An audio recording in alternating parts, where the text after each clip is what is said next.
Hi, really good to see you all. Today I am chatting with Fabian, Tony and Eleanor from Time to Change. They are here today to speak about their experiences to help promote World Mental Health Awareness Day. So we'll be having a chat about what's helped them, what advice they've had, what tips, and also the things that they have been able to do to help themselves through really challenging times.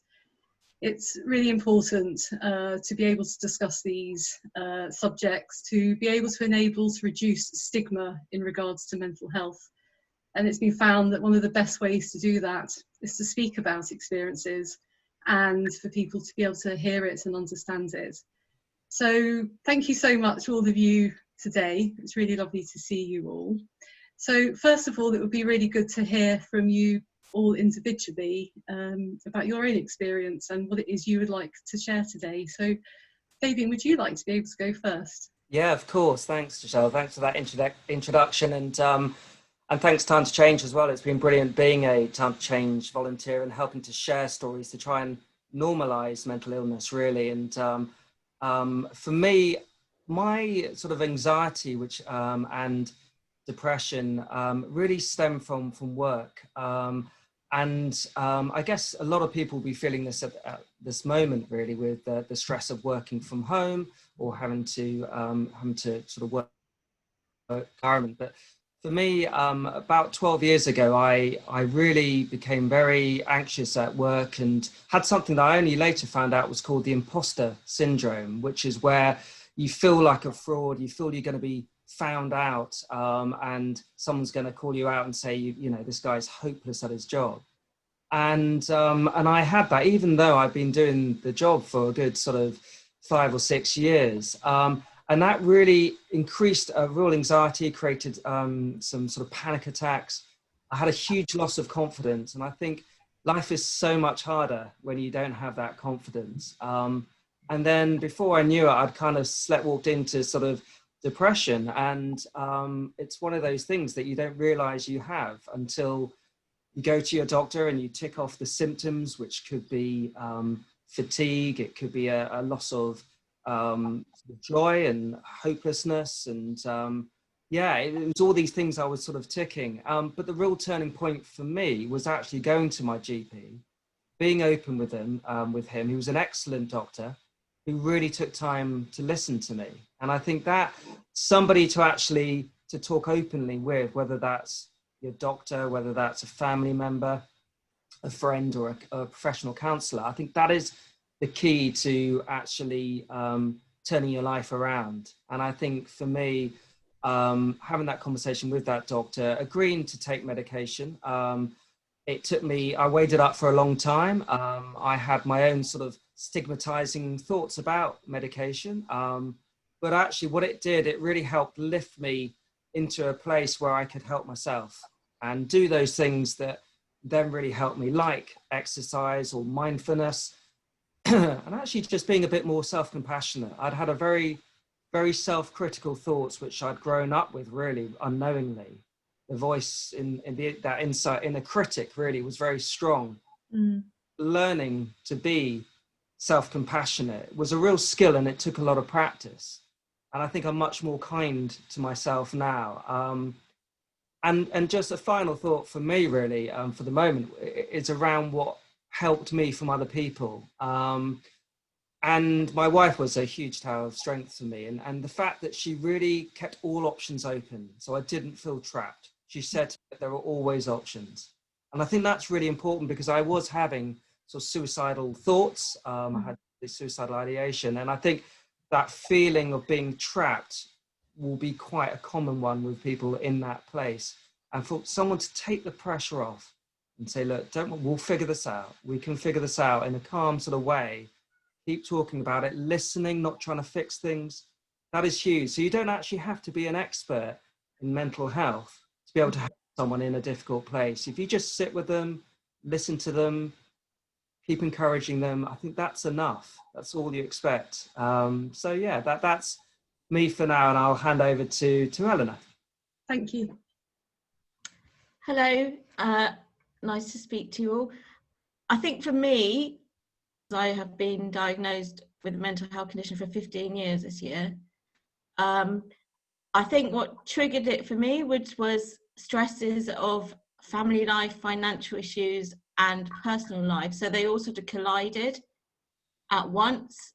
And yes, I think, like Fabian was saying, that I then reached out through psychiatrists and therapy. So psychiatrists were really helpful to me because they would say that taking medication is like taking diabetes insulin. So it's important and you need to do it every day. So I think that really sunk in for me, hearing that it was something I could connect with. And then for me, psychotherapy also worked because I could talk through things and it reduced the stigma, like Fabian was saying, and increased my self-worth and self-belief. I think another thing that really helped me was going to a group where they said every time set goals for yourself every day. So just set 3 goals, no matter how big or small they are. It just gives you some hope that you've achieved something at the end of the day. And you found that really helpful? I just found it really helpful because it gave me focus and it gave me motivation to, yes, throughout the day and throughout the week. What else was I thinking of? What Fabian was also saying, I think for me, my family was a great support, although they found it difficult. But for me, it was friends and family just treating you as they would normally, without your diagnosis or without your illness, and doing day-to-day activities which they would normally ask you to do. So for me, I'm a big music and theatre lover, so they would continuously get me to come out and go to the theatre and go to the cinema and just spend time with me, not necessarily discussing anything, but just being there, which I think is a really important thing. Yeah, lovely. Thank you very much. And Tony? Yeah, thank you. Like others really, I've got a bit of an anniversary. I think it was 10 years ago that a life-changing event really, at the start of the austerity period, I left my workplace after a 30-odd year career, and that turned out to be quite kind of catastrophic for me in terms of a kind of loss of identity, a loss of my social network, a loss of meaning. And to the degree that there was a study done in Kingston around about the time by a clinician called Dr. Carly Goldsmith, and I was the case study in a piece of work about depression, self-harm, and suicide. I'll give you a picture of kind of the place that I was in. I was the case study called Matthew, if you can find the study. So I'd like to characterise help that I got from 4 different places. First of all, I'd like to characterise the help I got from my wife. So she found herself suddenly with a partner who was not functioning as a human being. This happened when he woke up after something that had been abstract suddenly became real. And for about 48 hours consisted of her stroking my head and speaking calmly, more or less in the way that you talk to calm down a horse. Actually, it made me think of afterwards. And I would kind of after a while I would kind of lapse into semi-sleep, and then I'd kind of wake again, and this went on for about a weekend. By the end of that weekend, something quite different had happened in my mind, and I no longer kind of saw the world in the way that I used to see the world. Now, while she did her best, actually most of what she was trying to do was give me a reasoning that said, this isn't a problem, we'll be okay. We've got lots of resources, and reassure me really. And And I suppose if I was being critical, actually, a lot of that didn't really work for me.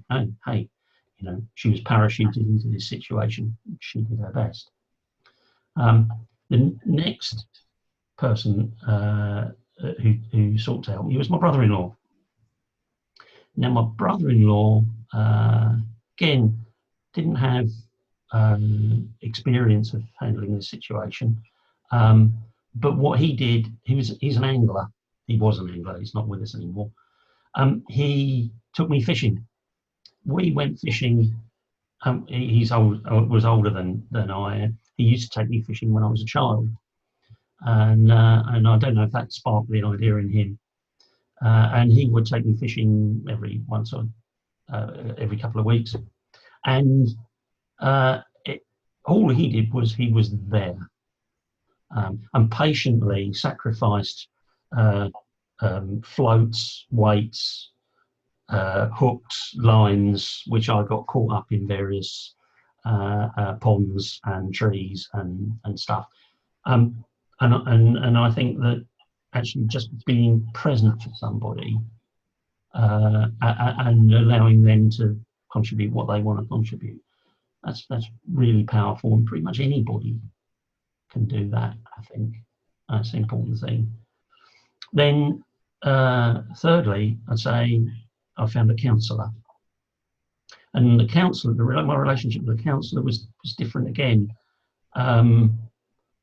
This was somebody who I expected to be competent to help me collaborate to get better. That's kind of what I thought, and that by and large was, I think, what happened. I think I had a good relationship with this individual, and it helped me see myself. I think, see what was going on, and most importantly, I think it kind of gave me a sense of hope that I could work through this, and that I could bring this person anything. Again, that was important. So I might not bring my wife or my brother-in-law anything because I was going to carry on living with them. I could bring the counsellor anything, even if it was shameful or guilt-ridden or blame or whatever. That was an important distinction too. And then I think the last example I want to bring is a peer-led recovery organisation. And the importance of that was that there were other people around me with a similar life experience. And it almost didn't matter how similar it was. If you got to the bottom, you'd got to the bottom. So you had people with substance misuse issues, people with domestic violence problems, people with depression and anxiety, you name it. But I think recognising that you've got to a place where you're ultimately vulnerable and really dependent on other people actually changes something in you, and the ability to admit that and to help each other is really, really powerful. And there's something there I take from that about sharing. You know, the immediacy, the bond that it creates between people when you say, this happened to me, this happened to you, and you embark on a parallel, a level effort to help each other overcome that.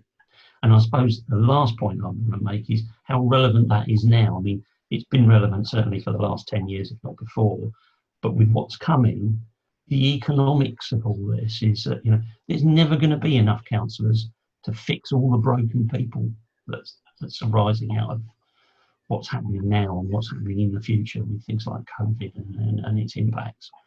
What there will be a ready supply of people who've been hurt, and their ability to help each other is where I look to for the economics of help going forward. So community organisations, we have to help them. Yeah, lovely. Thank you all so much for telling us part of your amazing stories.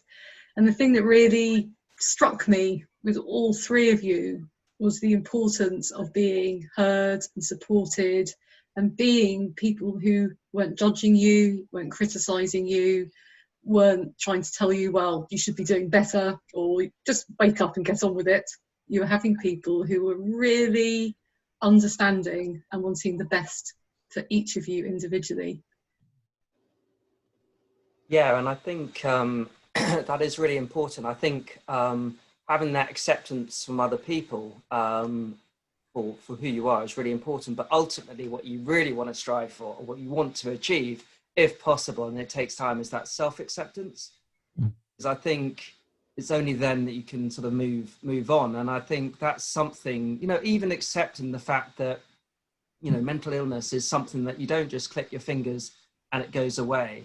It's a management process. And so, you know, I'm very conscious that, you know, that I have been anxious and depressed since, you know, over the last, you know, in my life, and I probably will do in the future. And that's okay. That's kind of my makeup, if you like. And just touching on something that Tony said that really struck a chord with me was that he didn't have his job when he left his job. He struggled with his identity. And I think I really found that as well, actually. I think my work was my identity.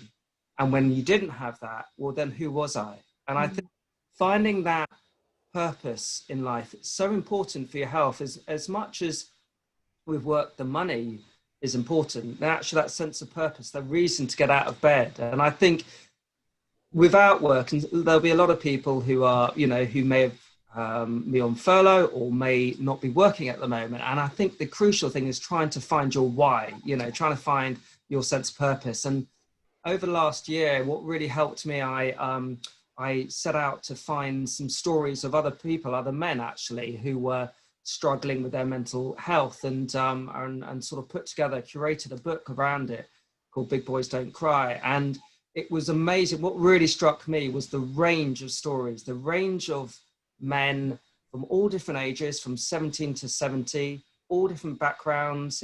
There were lawyers, there were ex-army, businessmen, homeless people, the real cross-section of society, all different backgrounds, and it didn't really matter. Mental illness is very inclusive. It will, you know, cover everyone. So I think that was really interesting, and just hearing not only their stories but also their tips and advice for other survivors. And I think that's really important. You know, as Tony was saying just then, you know, your peer group, having that peer support is so important, because they have survived, other people have survived as well, and they are the best people to advise you. I mean, the professional therapists and doctors are amazing, and I really have found that very helpful. But equally, being with other people who have survived as well, who are surviving or who are struggling, is a real comfort and a source of strength as well. So I think that, as Tony said, there are different avenues and lots of resource out there if you can sort of haul yourself up to look for it. For example, there's a Facebook group called Talk Club for men, and it's just people rating themselves out of 10, and then the other people helping, you know, giving their advice, and as an outlet really for telling people how they're getting on. So I think that is a really important trend. There's a lot of stuff out there for free, particularly as a lot of it's gone digital. So there is help out there. It's just trying to find it, I think. Yeah, it's that idea, isn't there, that there's hope, and there is help, and there is support, and ultimately you're not the only person. You're not on your own with it. And I think when you are experiencing that really intense feelings of despair and overwhelmment, or whatever it is that your personal experience is, there is this feeling of being isolated, and you're the only person experiencing that. And listening to you about the peer support, what that's showing you is you're not on your own. And these people that you were talking to, Fabian, it just shows it's all walks of life. And it's not because you're a failure or you should be doing better. It's because, as you say, anyone can experience these times, and and it's a good thing to reach out. It's not being a failure reaching out. It's actually, that's what's giving all of you the strength, and to almost like getting to know yourself again, isn't it? No one should suffer alone. No. Absolutely not. And the basic need that we've all got when we're hurting is to express that. You know, and so having that ability is that's square one, really, to be able to get those feelings out there and express them, I think. And in building on what Fabian was saying about identity, I think your story needs to make sense. You have to get to a place where you can say, well, this is where I've got to, and it made sense for me to get here, because quite often, you know, the things that throw you are things that make your story stop making sense. For a long time, you know, it used to be easy to say, you meet people, they always say, what do you do? And for a long time, I substituted profession with the phrase, well, I do anything that seems fun or worthwhile, which, you know, has served me quite well as a mantra before, you know, I found another home. And so Eleanor was saying about when about the doctor making that comparison with insulin and diabetes, and I found that very helpful as well. I had a similar thing where my doctor said, you know, if you're an asthmatic and you take a preventative inhaler to try and prevent it, and it's a similar thing. And I think it is this idea of it's you know, the blend or the difference between physical and mental is very subtle, actually, and actually mental illness is a physical illness as well. And my doctor said, actually, because there's a lot of blame and guilt as well, you blame yourself so much when you feel depressed. And he would say, look, this isn't you talking, this is the depression talking. And I think sort of separating it out as another entity, really, and that's what you're fighting against. And I think it's a very cruel sort of disease, really, depression, because what it does, it isolates you and it makes you not want to get out of bed. And that's, you know, that is the worst thing, because you withdraw from, you know, your social connections, and we're social animals, humans, you need that social connection. So I think if you can try to sort of rebut depression and all its clever tricks that it tries to do, you know, it tries to kind of rob you of any energy so you can't do the exercise that really will help you, just 5 minutes, a walk around the block, walk with the dog, getting outside. These little things will really help, being mindful, not ruminating on the past or worrying about the future. They're so difficult, but if you can try to be mindful, if you can try to do a little bit of exercise or something you enjoy, because again, that's another thing that this disease robs you of, that kind of all those things that you used to love doing, like going to the theatre, as Eleanor was saying. And I don't know if you found that, Eleanor, the fact that, you know, the depression or the anxiety really robbed you of the things that you really used to love doing, and so it kept you in this. Absolutely. I couldn't agree with you more. I was just thinking whilst you were saying that, is about the connection between the body and the mind. So before I became ill, I was very conscious. I was a singer. I was conscious of what the connection between physical self and mental self, so I thought. And I think you're right. It kind of, when something like that happens to anyone, then it robs you of things that you took for, maybe you took them for granted, I don't know, but it's almost like you have to retrain yourself again to build yourself up. And I think that's what I found so supportive from other people, was that they were so hopeful that things would get better. Yeah, they were just much more positive. And when you're down in a dark place, you don't think there's any chance of getting out of it. But to constantly have someone or some people, their personal friends as well, who just took you on a day-to-day basis and had the hope that, yes, this day, tomorrow is going to be a different day and it's going to be better. Yes, it's taken 15 years, but I can see the progress, and I can see, and I think it's been helped by just that hope, in that critical voice changing in your head to more of a hopeful voice. I think has just really helped me. Yeah, and I think we're all part of this, we're all part of Time to Change as volunteers, and that is, again, something that's proven to help. If you can give, if you can volunteer, you know, again, particularly if you're feeling at low ebb and feeling your self-worth is pretty low, I think being, you know, volunteering and being part of something else where there's, you know, no expectation of anything in return, I think can really help boost your self-esteem and give you that kind of why, give you that kind of place in the world. And certainly over the last few months, sharing my story, and before COVID, we were doing sort of, or we did something in Tolworth actually, where we went to the library and there was all these different activities. We had a stand and we were talking to people. And I think it really helps normalize the conversation around mental illness. And if you haven't, you know, struggled yourself, you know, A, you're very lucky, and B, I hope you never do. But C, I hope you're compassionate and or have an open mind with other people, because this really can happen to anyone. As I found out when I was writing this book or putting this book together, it can happen to anyone at any time. It could be a loss, it could be an illness, it could be a bereavement or a loss of a job. There are so many different circumstances that can throw you into anxiety or depression or another illness. So if you can keep an open mind and be compassionate, or if you're struggling, I think what we're trying to do is reduce the stigma around mental illness, because we know that's really unhelpful and it silences people and stops people from talking, which is the worst thing, as we've all heard. Tony, you were about to say something, so. I was just going to build on what you were saying, because it chimed with me with a thing called the 5 Ways to Wellbeing, which unusually for a government project was quite a well-evidenced and very good piece of work. The 5 Ways to Wellbeing came out of the government's Foresight project back in about 2007, I think. Came up with 5 very simple qualities that you need to have in your life to have a sound mental well-being, and they're, can I remember them? Give, so, you know, you were talking about volunteering, be active, the value of physical activity, take notice of the things around you,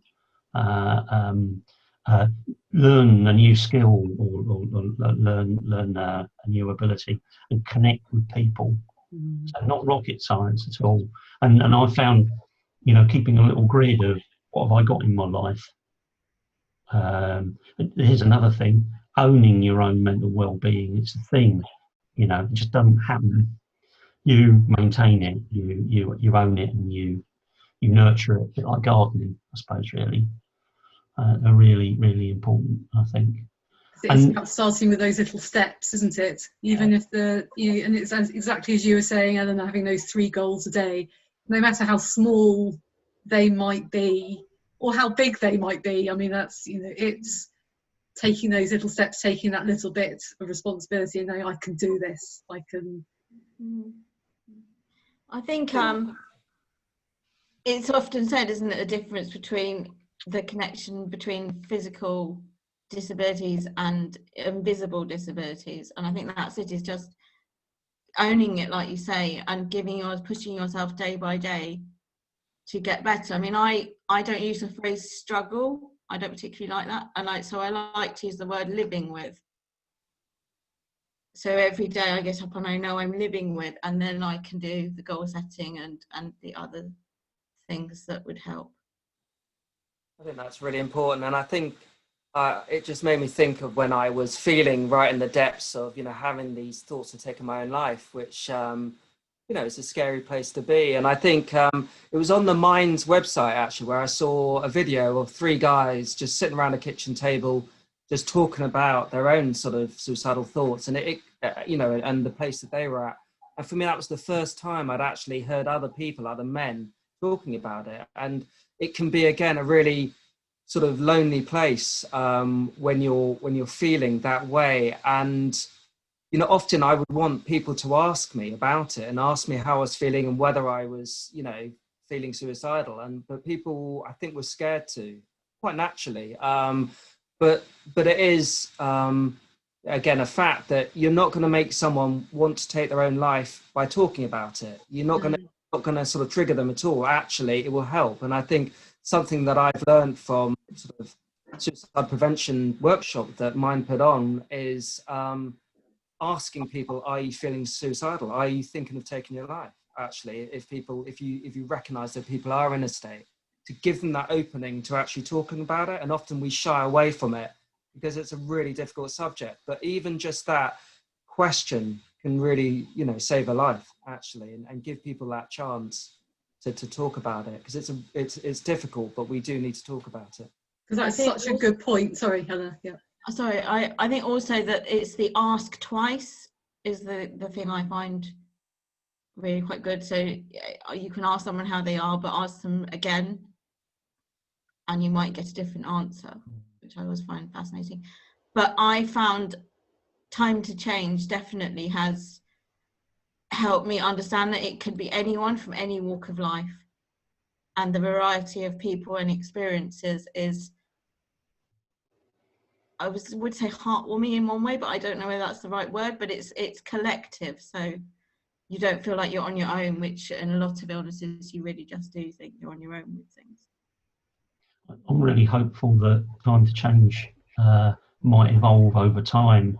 There's a lot of people who've become active in the country, who become aware of their abilities to speak, the value of their lived experience, and that, you know, generally there'll be more people in society who speak out and can help other people and turn their difficult experiences into benefit for others. It occurred to me, we did touch on antidepressants at one point, and there was a point I wanted to make, that there's a stigma in relation to antidepressants too, and maybe to try and kind of address that. Your GP or other professional might prescribe probably one of about 4 different antidepressants, and like antidepressants or chemicals, and often there's a leaflet inside the packet that tells you all the side effects that you may experience. And there is a syndrome of, you go and see your GP, and GP prescribes you a packet of these, you read the envelope, you read the packet, and you suddenly find yourself experiencing these side effects, which may have come about because you're experiencing the side effects, but they may come about because you're expecting to experience them. If you experience them, you can get another of these variants, and you can try that. So what I don't want people to do is to form the view that antidepressants are either bad things or that they are necessarily going to hinder you rather than help you.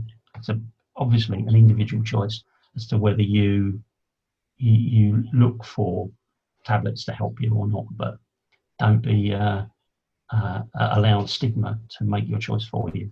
I think that's a really important point, really. And I think, you know, medication, it is such an individual choice, you know, and I, as I said before, I am denied about it and deliberated for ages around doing it. But ultimately, it was just one weapon in my armory. And I think that's the idea. Whereas before, you might have gone to the doctors and you might have been just, look, take these pills and leave the surgery within sort of 10 minutes. Now, actually, it's just part of more of a kind of a holistic approach. You can have the medication to kind of give you a lift if it works for you. You can do exercise, you can do talking therapy as well, as we said before. So there's a whole range of things. And I think it's all about finding what works for you, finding, you know, as many sort of weapons in your armor as you can, because ultimately I was in such a low place that actually I couldn't help myself. I couldn't lift myself. And so I needed that little bit of help.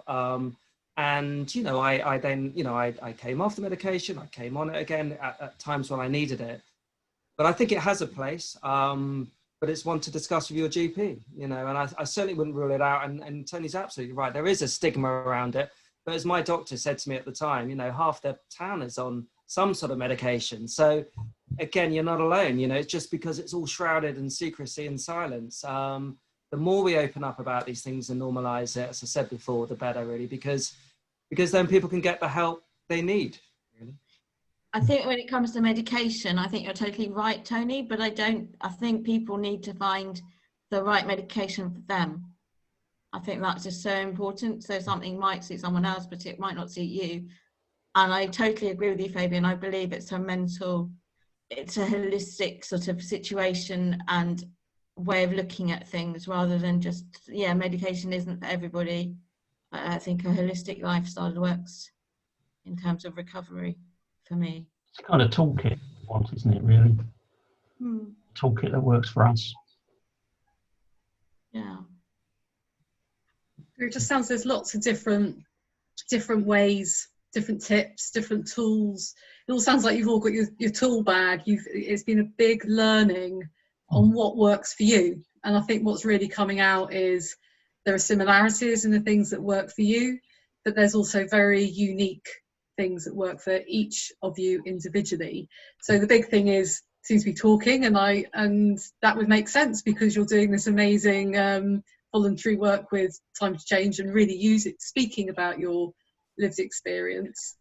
So it could be quite useful for you all just to explain maybe the top things that really have helped you. I know maybe your top 5, or just, it doesn't even have to be a number, but what has helped you? And I think what's really helpful for anyone watching this is to know that there's not just one size fits all. It's an exploration, isn't it? You've all explored to find out, and I guess you still are exploring. Yeah, I'm happy to start with that, really, because I wouldn't want people to watch this and think, you know, I've got it sussed, I've got it sorted, I'm absolutely fine, I don't get ill. I get ill, I do get ill. But the difference is I don't stay ill. I actually can come out of it quicker. And I think that is the thing that I've accepted. So acceptance is a key thing, the fact that it's okay to be ill. You know, you've got these tools to come out of it. I wanted to say distraction was I found that pretty helpful. When you are in a really pretty dark place, you can ruminate, and just the negative thoughts just go round and round in your mind. Your brain is trying to find a solution, but it can't because it's not really thinking rationally.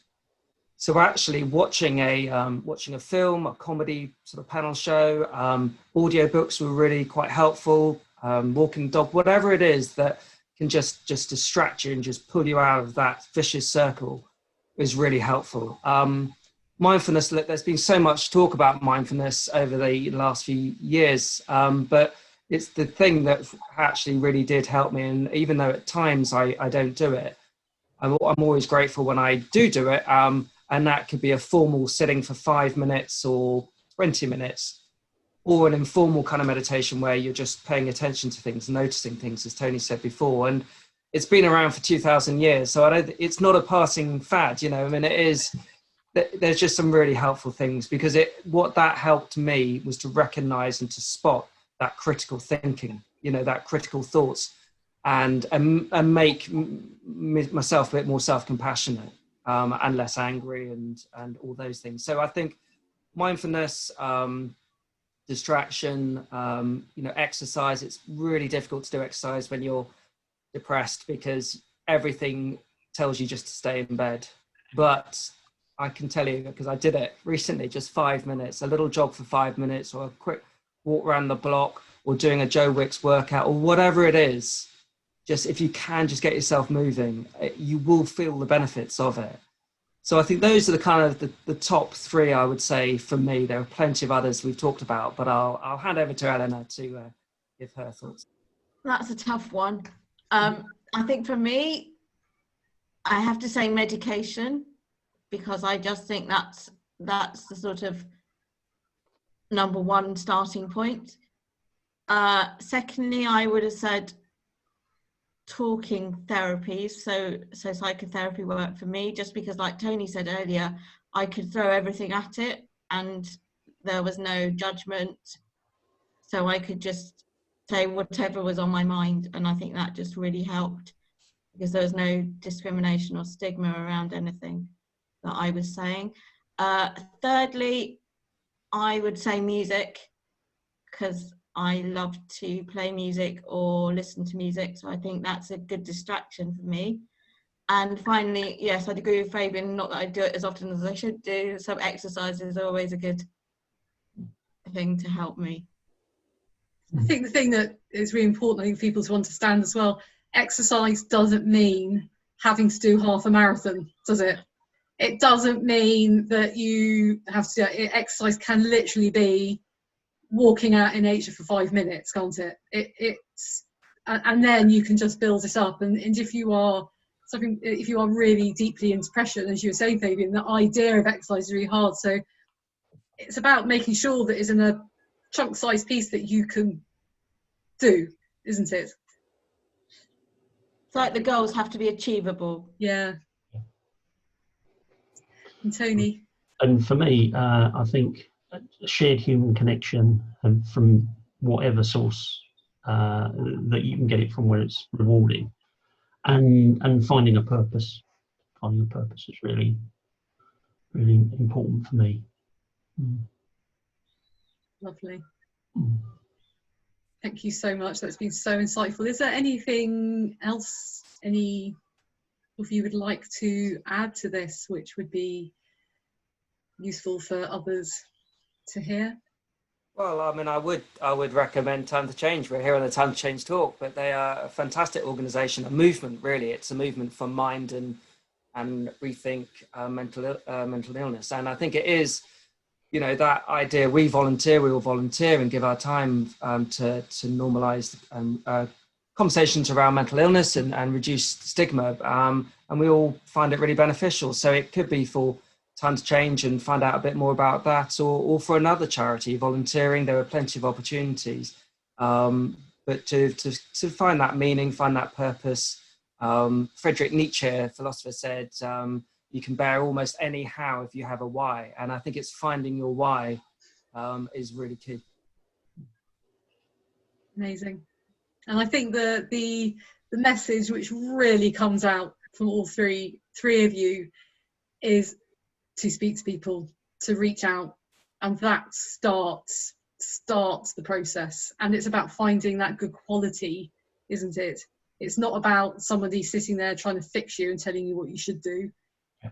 It's about having someone, and it can be a selection of people, because it, just as you were saying, Tony, you had so many different people giving you lots of good quality things which helped you, wasn't it? So it's really about reaching out and knowing you're not on your own. That seems to be a really good first step. And there's always hope. I think that's the key thing, you know, however low you are, however rock bottom, there's always hope, there's always options. There's a lot of help out there. People want to help. So just hold on to that hope, even if it's just a small glimmer, because you will get better and you will get stronger, and you're not alone. That is the real message from here. You're not alone. We've all suffered from it. Or living with it, as Eleanor quite rightly said. Millions of people around the world are, particularly now in this difficult situation, and reach out and get help. I think I'll just finish that up with a little bit of signposting, if I can. So please do. There's a couple of organisations in the borough that I want to give a name check to. Healthwatch Kingston, whose mission is, you know, to represent the users of the health and social care system and champion systemic improvements in the borough. Power, POHWER, who advocate for people, and Minds Mental Health Parliament in that space. But I'd also make a plug for Kingston has an online portal to access help from the voluntary sector, from the community sector, and from the statutory sector, and that's called Connected Kingston.